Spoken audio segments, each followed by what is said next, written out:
Hello guys, good afternoon. So, alas 11 ako natapos sa interview. Tapos, ang nangyari, na-cut off dahil kumain sila. Tapos, bumalik kami alauna. Tapos ngayon, hanggang ngayon hindi pa tapos. Pero okay na, last na ito. Examination na lang yung ihipo po. So, yun lang guys, ang daming tao. Hindi pa rin nawawala, ang dami pa rin tao sa baba. Sobrang dami ng aplikante.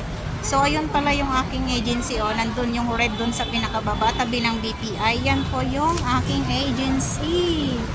So, sa awa ng Diyos, nakapasa tayo sa interview. So, dito naman tayo ngayon sa medical kung mapipit to work tayo. So, dasal lang tayo guys and subok lang tayo. At least, kung ano man yung resulta, thank you pa rin dahil sumubok tayo. Kaya laban lang, huwag susuko. Laban lang tayo guys.